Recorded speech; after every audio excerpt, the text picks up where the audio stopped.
सकाळीच Elon Musk यांनी अमेरिकेत डोनाल्ड ट्रम्प यांच्या वन बिग ब्युटिफुल बिलवर ट्रम्प हरणार अशी टीका केली होती। यावर आता ट्रम्प यांनी जोरदार प्रत्युत्तर दिलंय। गेल्या 12 तासांपासून अमेरिकन संसदेत मॅरेथॉन मतदान सुरू आहे। मस्क यांनी तर ट्रम्प यांच्या या महत्त्वाकांक्षी विधेयकाला हाणून पाडण्यासाठी जोरदार फिल्डिंग लावलेली आहे। अशातच ट्रम्प यांनी मस्कना सर्व गुंडाळून आफ्रिकेला परत जावे लागणार असल्याचं म्हटल्यानं खळबळ उडाली आहे। मला राष्ट्राध्यक्ष बनवण्यासाठी मस्क यांनी मदत केली होती, त्यापूर्वीच त्यांना मी इलेक्ट्रिक वाहनांना प्रोत्साहन देण्याविरोधात आहे हे माहीत होतं।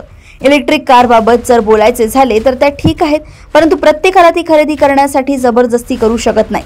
मानवी इतिहासात कोणाला मिळाली नसेल एवढी सबसिडी मस्क यांना मिळाली होती, परंतु आता सबसिडी विना कदाचित मस्क यांना आपले दुकान बंद करून दक्षिण आफ्रिकेला परत जावे लागणार आहे। नाही जास्त रॉकेट लॉन्चर उडणार, नाही सॅटेलाइट किंवा इलेक्ट्रिक कारचे उत्पादन होणार। यामुळे आम्ही खूप सारे पैसे वाचवू शकू असं ट्रम्प यांनी म्हटलंय। ट्रम्प यांच्याशी बिनसल्यानंतर अमेरिकेचे आजी माजी राजकारणी अधिकारी मस्क यांच्या अमेरिकेच्या नागरिकत्वाची चौकशी करण्याचे आणि त्यांना डिपोर्ट करण्याची मागणी करत होते। आता ट्रम्प यांनी ते मनावर घेतले तर खरोखरच मस्क यांना आफ्रिका गाठावी लागण्याची शक्यता आहे।